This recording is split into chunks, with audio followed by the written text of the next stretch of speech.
Hello everyone, my name is Shane, my online name is Lanzer, and today is day 30, a performance checkpoint into the $20,000 lending to the BitConnect lending program.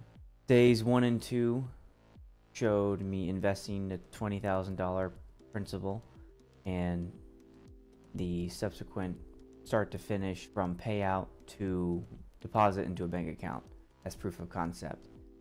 After 30 days, I've accumulated enough analytics to have a pretty reasonable position on both the actuals incurred and the projections into the future, and we'll jump right into that.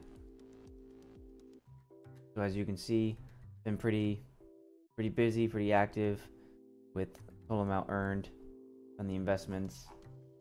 The $62 there is as of day 31, but I'm not going to count that for today's purposes. I'm only going to count the first 30 days.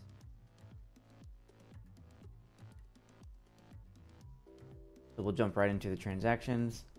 You can see the lending wallet.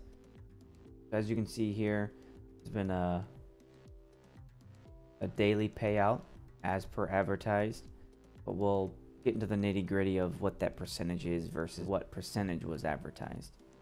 As a primer, BitConnect offers a service that uses a trading bot to margin trade on both cryptocurrency and major world currencies.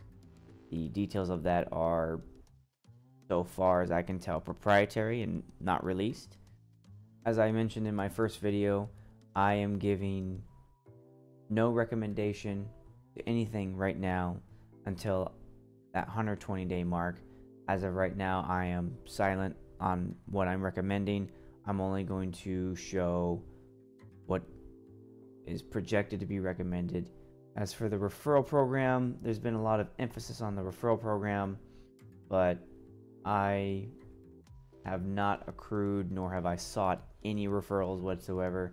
The person who referred me originally was Trevon James. He was the one who produced the videos that led me to research BitConnect further and make the decision. But other than that, I don't have any connections to BitConnect. So we'll hop right into this analytical tracker that I created to track the progress from start to finish to the penny, everything that happens from payout to deposit. And it's pretty comprehensive. I spent a great deal of time and effort into making this as accurate and as comprehensive as possible so that I could track the performance versus what was advertised at the very beginning. And if you wanted to see that process, you can look at the videos associated with this one. It'll be days 1 and 2 that you'll be looking for. So starting from the beginning, our starting position. My starting position was $20,150, which I invested 6 June 2017. It took 525 BitConnect coins to make that $20,000 loan, and that equaled approximately 6.9 Bitcoins. As of 6 June, so the day I invested, the volatility software estimator projected that I would earn an interest rate of 1.29% with an expected rate of return of 30,000. I had, at the time, my first video, you'll notice I put in an estimated $20,000 loan. At the time, I was not aware that I would be making $20,150. And the only reason I invested $20,150 versus $20K was just to be 100% sure that I was investing over the limit that would make me eligible for access to the BitConnect conference in Thailand that's going to be happening later on in the future. My expected return with principal, so when the capital is released back to me, is $50,960. So that puts the rate of return at 154%.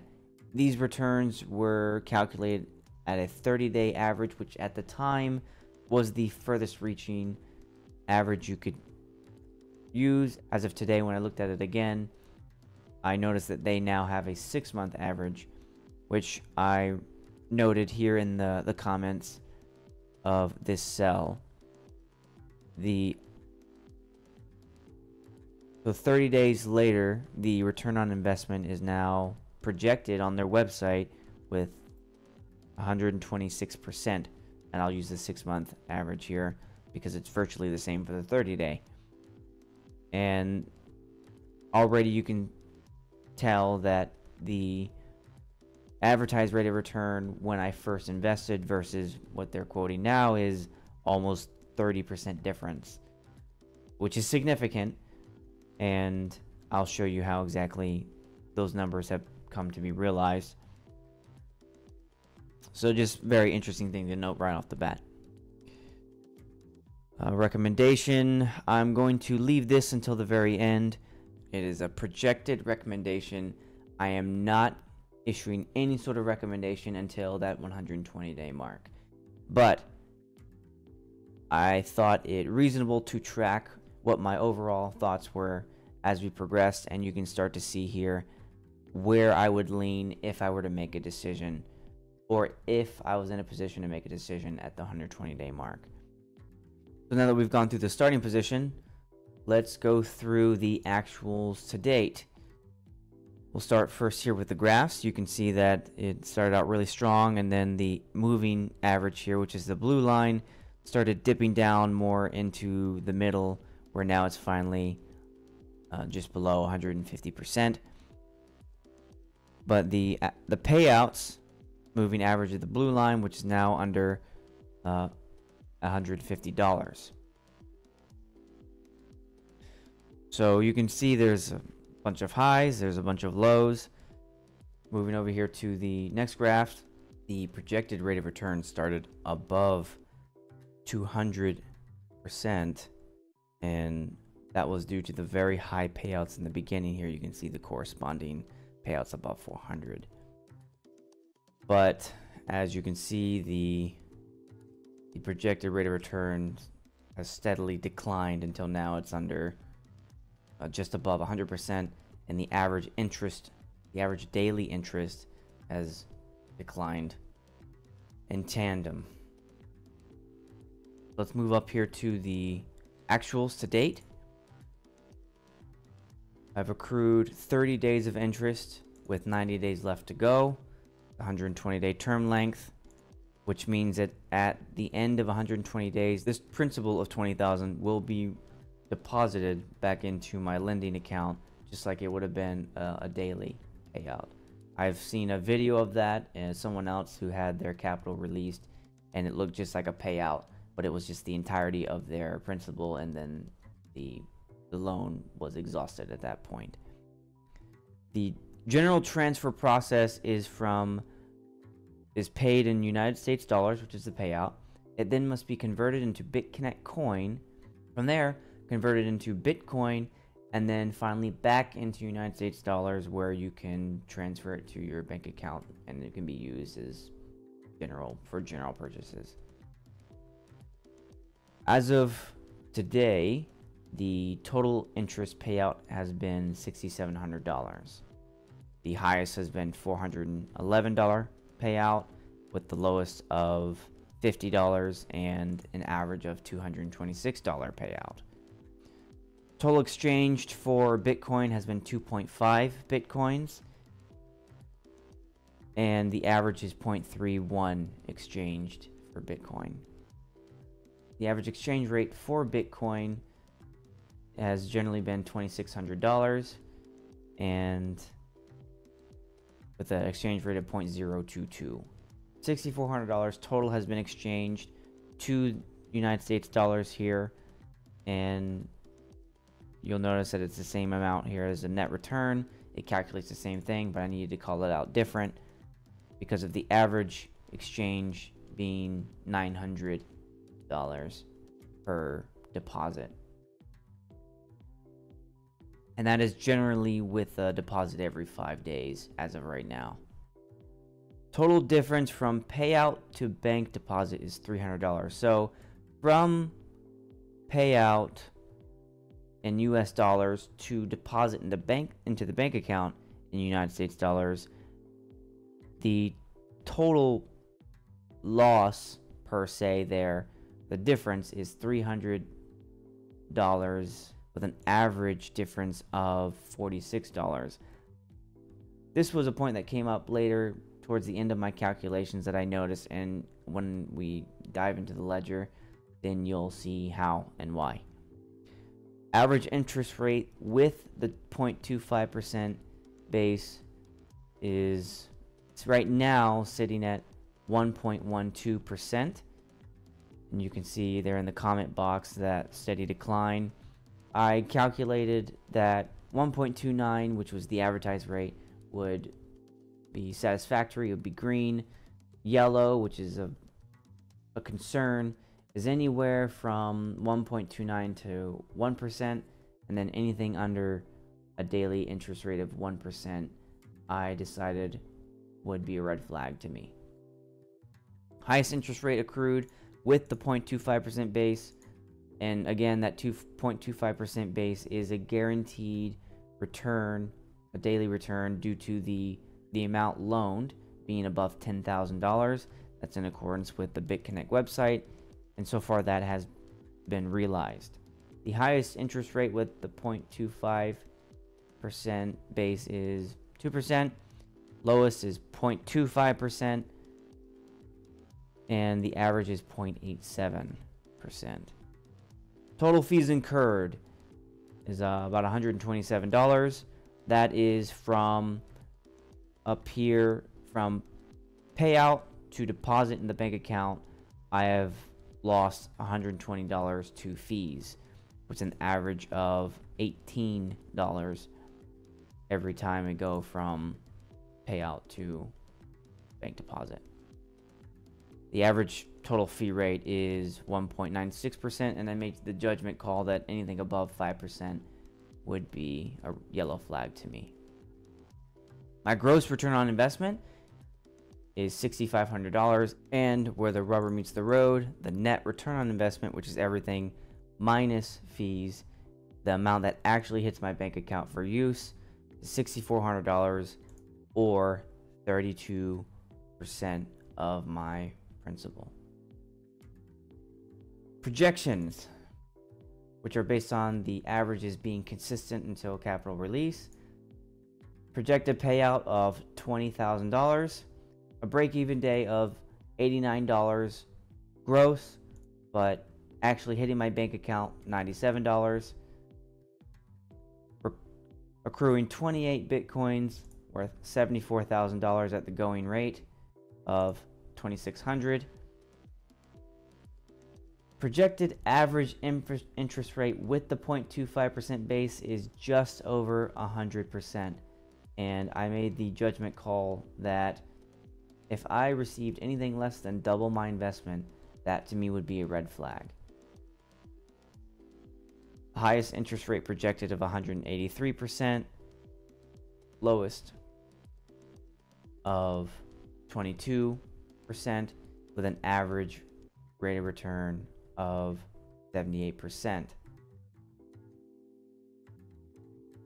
Projected loss, if everything is consistent, versus what was advertised, would be almost $11,000, which is nearly a third of the value that over here, that $30,000 was advertised at the 1.29% daily rate and 154% rate of return.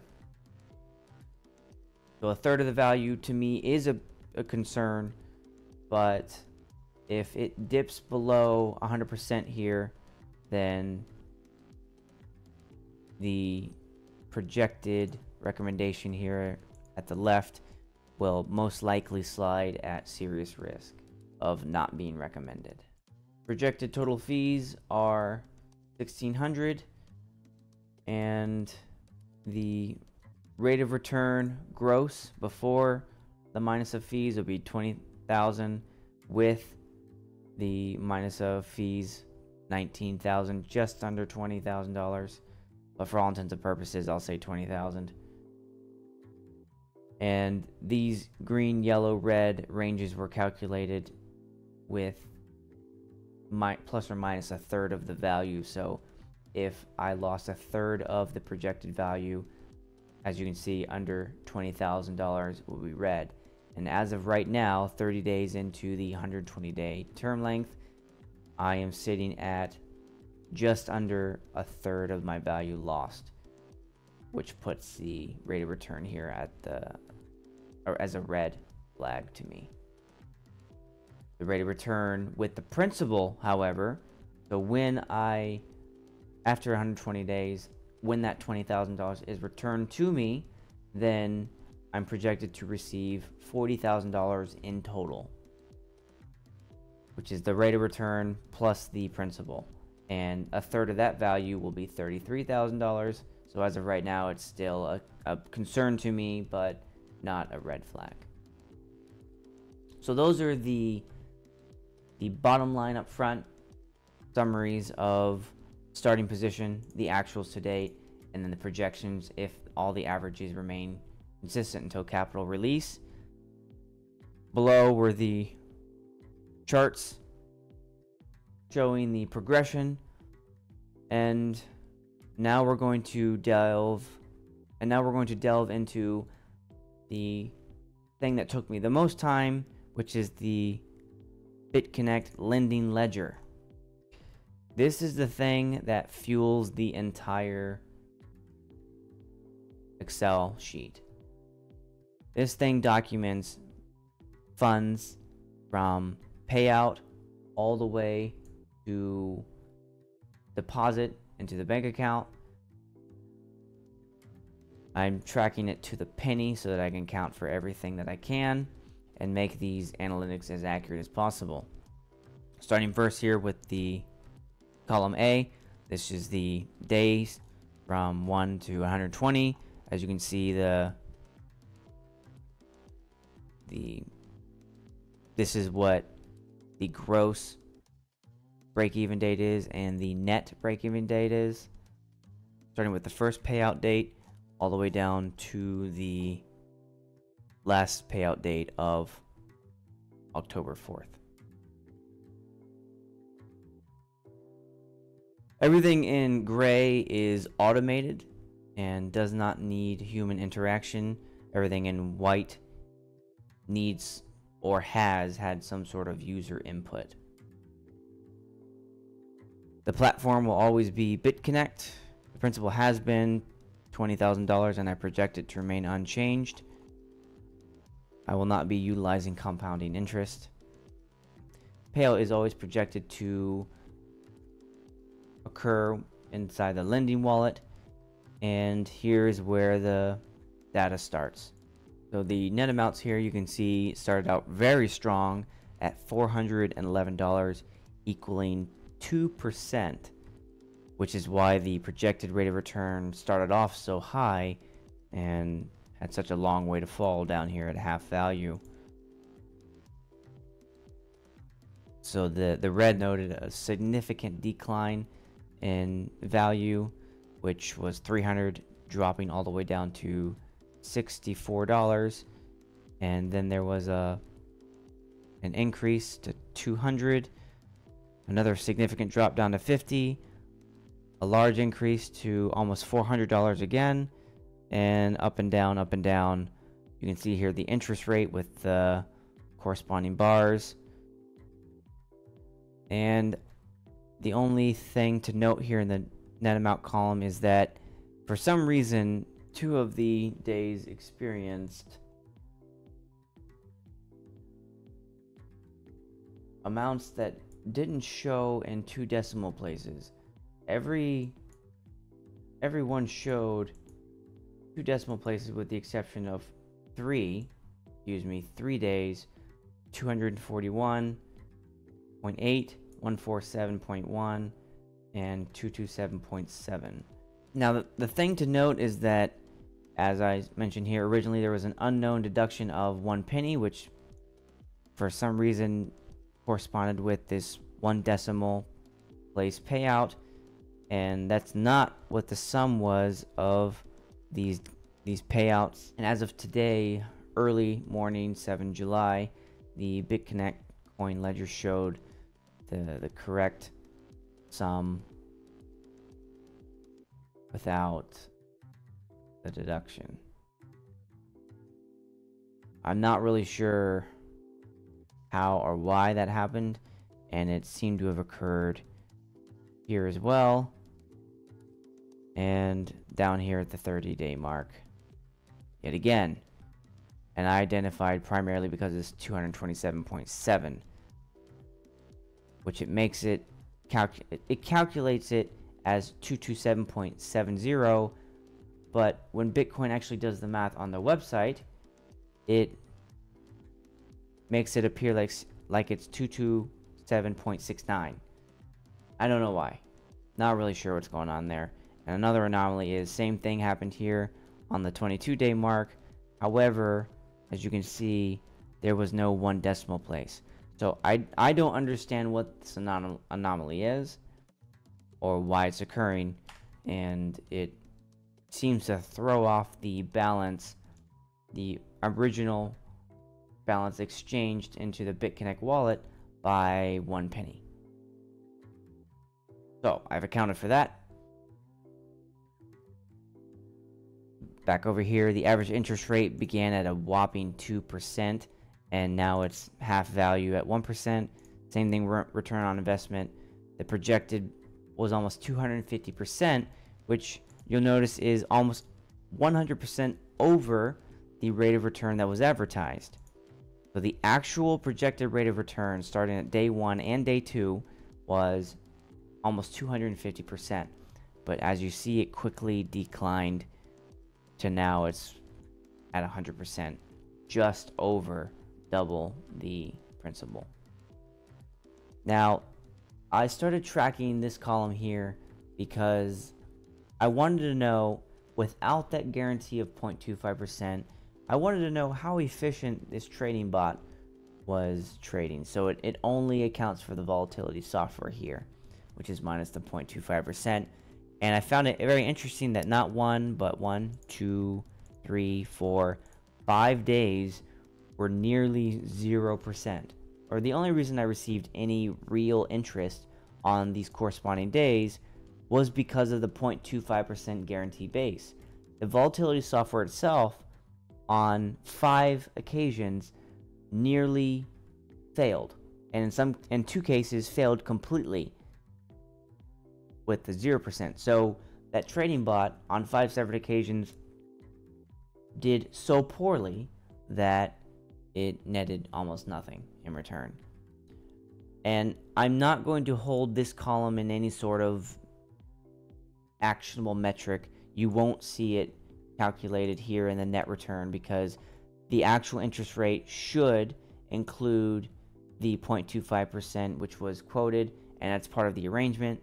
So I'm not going to include this in any sort of actionable metric. However, I did find it very interesting to note the progress of the volatility software only. And here's where the actual process starts. So you'll see that from lending wallet to BitConnect wallet, the amount exchanged at $411. In the very beginning, those first 3 times, when you hit the transfer button here, it didn't show anything. Now you'll see when you hit the transfer button, it shows this nice pop-up where it'll show you the transfer fee, shows you the amount. But those first 3 days when you hit transfer, all it did was automatically throw it into the BitConnect wallet, and you didn't see anything about exchange rate. You didn't see what was the fee, if any. All you received was that net amount here. So I recorded it as a net amount, and I calculated the exchange rate for myself, and the gross amount and the fee was unknown at the time. So that's why you see question marks there. However, starting on day 10, I started seeing this pop up, and it started giving me gross amounts and fees, which the fee was 0.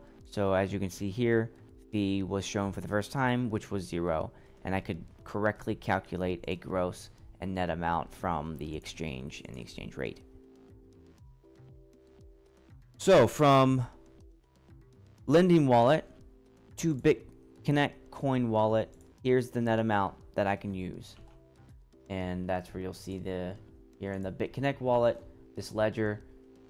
It's quite detailed, which I applaud them wholeheartedly for. It gives me quite a bit of reassurance to know that every penny can be accounted for, even though in a few instances pennies disappeared. So at least I can note its disappearance and account for it, rather than not have any idea what's happening with the money. So the next phase from after you transfer from the lending wallet to the BitConnect wallet is to transfer it to the Bitcoin wallet via the exchange. I quickly found out that BitConnect coin has its own exchange, its own blockchain, and is, for all technical purposes, its own coin. The implications of that I'm not going to delve into in this video, but that became very, very clear to me now, that BitConnect coin is its own coin, which theoretically rivals other coins. Again, not going to get into the finer details. Not here. So, starting with that transference of BitConnect wallet to Bitcoin wallet, you can see the amount that's exchanged, which sometimes was different from the net amount, and as you can see here, that first amount was different because when I initially invested that $20,150, there was a little bit of BitConnect coin left over, and I accounted for that in the exchange back to Bitcoin. There again was another minor difference, and once you get to this point here, which is the BitConnect wallet, things get a bit easier to understand and track. There's a lot of confusion there, but now it's been since rectified, so now this whole process is a whole lot easier. But what I notice is that BitConnect will sometimes round down. So this number used to be 0.154174347, which would normally round up to 435. However, since Excel will round up as well, which are normal rounding procedures, I had to insert a custom formula to automatically round it down, and I had to do that on 2 separate occasions. Otherwise, my balance was not correct whenever it was transferred to my wallet. Every other calculation went fine, and that was because they all were under 5. So every time that rounded number had a 5 or above, BitConnect is rounding down, never up. That was something found out throughout the course of tracking these numbers. And the C exchange column, so here I had to sell at 2 different rates for the same amount because I was undercut halfway through the fill process, and the numbers still check out at the end. 0.31 Bitcoins transferred. From here, then it's time to transfer from the Bitcoin wallet, which is where you go after the exchange, to your personal wallet, so that you can then either transfer into your everyday currency or into whatever else you want to do with it. And that process at first was a little complicated as well. For a while, BitConnect decided that when you transferred from your BitConnect Bitcoin wallet to your external wallet, you can see this little tax fee here. This was assessed after the transfer, which normally doesn't sound too impactful. However, if you transferred everything out of your Bitcoin wallet to your external wallet and you ended up with 0, this ended up being a negative balance, and it was a negative balance to the tax fee, as you see here. So what that meant was that if, as you can see here later, I'm tracking the fee rates, which culminated in these blocks here.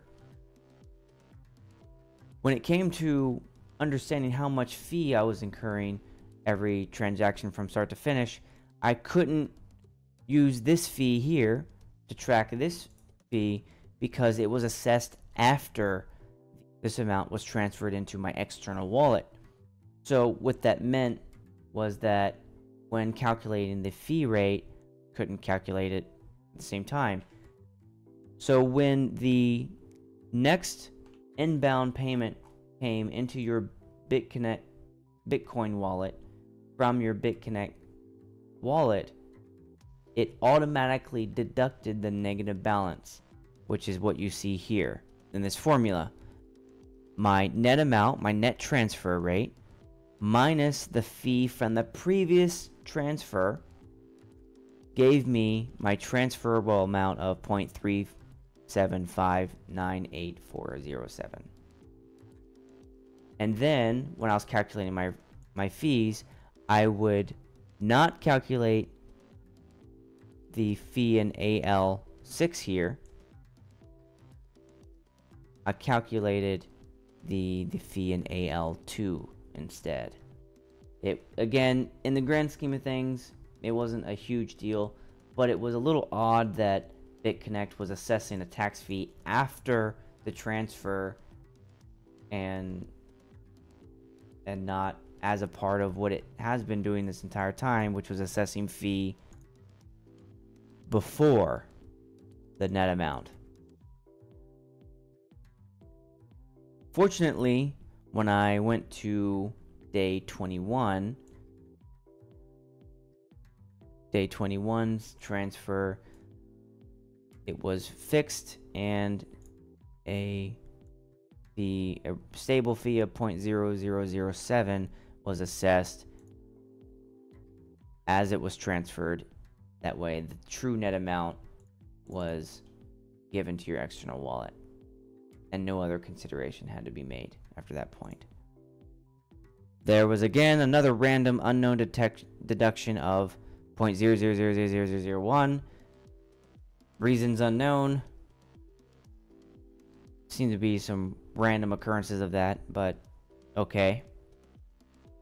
And in order to rectify this lagging fee, I had to combine the fee from the previous wallet transfer with the current, now fixed, assessment of the fee. So I got double charged there on that one, but it was inevitable in order to catch up to where the fee was assessed at the same time as the transfer. Okay, so once that complication was over with, now it becomes a relatively stable process of left to right instead of having to go horizontal. Once you go from BitConnect Bitcoin wallet to your external wallet, which I use Coinbase, then you exchanged per your wallet procedures, give your gross amount, the fee that's assessed. In Coinbase's account, it's almost 1.49 exclusively, and gives you your net amount in your own bank account. From there, you can see here the total fees that have been assessed from start to finish, going as low as $7 to as high as $26. And here you see the fee rate going as low as 1.74 to as high as 2.01. Now, this is where this column here, BD, difference from payout. When I first understood that the payouts were paid in United States dollars, and that I was then going through a process to transfer it back into United States dollars, I wanted to know what the difference between that payout was, and I got a crazy wide range of a $7 tip in my favor to a loss of 144. So this doesn't really play into any final metrics, but it was something I wanted to track here, total difference, because I found it maybe not odd, but interesting that I was being paid in United States dollars and I had to go through a process to transfer it back into United States dollars, and I wanted to know what the efficiency of that was. So you can see that the efficiency is not very efficient, and there's still an analysis that needs to be done on my part to figure out why I'm going from $7 to in my favor to $144 not in my favor. I suspect it has something to do with the volatility of the price change from payout to bank account deposit, the fluctuation there in the exchange rates. But that's something I'm going to sit down to do for later under the rate analysis tab here. Now that we're done with that, the last column to address is simulated deposit. The very first deposit I made was an actual legitimate bona fide deposit into my bank account where I physically saw the number on my balance sheet. And then after I proved to myself that it worked, I then held the funds in my external wallet so that I could stake and do whatever else it is that I wanted to do with it. For all intents and purposes, I recorded the amount that would have been transferred into my bank account as the final number, and I found that to be a reasonable way to close the loop on that, while still being able to exercise those funds, those bitcoins, however I wanted to. The last tab to go over is the compounding principle, which to me is an opportunity cost. So I decided early on that I would not utilize the reinvest button that BitConnect offers here. Reinvest allows you to reinvest your lending payout back into your principal. So it's textbook compound interest, which with a daily payout is quite alluring, but I wanted raw data on the return on investment. So I decided that I would forego compound interest and instead go with a fixed principal throughout the entirety of the term. I then started tracking the opportunity cost, which is what I would have received if I had compounded. And here you can see this chart starting to fill out automatically by itself. The interest rates are what the interest rates are in this column here. The interest rate with the 0.25% base, and that will just reflect automatically. The principal shows what used to be $20,000 on day one, with the interest of $411 reinvested into the principal again for the next day, and you can see the cumulative interest as it's accrued with $8,000 here. So with 90 days left, the interest rate didn't change, which meant that the projected interest didn't change either, and it's now sitting at 101 where it was at that 242 here. So back to the average payout, which is now $267 if I was reinvesting 100% of my interest back into the principal. A total cumulative return of $8,000 versus the $6,000 here that I have received so far without compounding interest, which gives me an unrealized return of $1,000 that I would have received if I had taken advantage of the compounding interest. And that has given me an unrealized return of an average $40 every payout that I'm not taking advantage of. So that was just gee whiz information, more analysis that will give both me and you better data to make a decision with. The rate analysis tab here is not complete, so I'm not going to address it. It will, in the future, it will give much more detailed deviations on rates, every rate that I could get my hand on this Excel document. The whole purpose of this and why I'm doing this is to both A, document the performance of a very high rate of return that's advertised by BitConnect. You won't find 154% to to my knowledge, in any other legitimate operation. And BitConnect has been questioned whether or not it's legitimate. The whole point of me doing this is to prove, at least in this instance, whether or not I'm receiving the return on investment as advertised. At the moment, I can't comment on whether or not I think BitConnect is a pyramid scheme or a Ponzi scheme. I'm not sure. I don't have enough information to make that decision. I can only speculate, and I'm not going to do so in this video. But I am able to track to the penny whether or not the performance of this 120-day loan lives up to the expectation that was created when I first made that loan on 6 June. I'm creating all this data both for myself and for you so that you can see from start to finish what to expect. Your experience will probably vary because this rate is based on a projection, which is ultimately based on a very volatile cryptocurrency. So the more data you have at your disposal, the better decision that you can make when you decide for yourself whether or not you want to invest in BitConnect. That concludes this video. I will do another performance update here in the future, and I'll be also commenting on the community, which I found some things that I want to share with you there as well. If you're looking to invest in BitConnect, I need to again stress that I am issuing no recommendation at this point, and I will not give a recommendation until the very end of the term length. But as you can see throughout this video, you can begin to formulate an opinion on whether or not you accept the risk of BitConnect lending and its highly volatile rate of return. Thank you very much for watching. I hope you have a great day. Bye.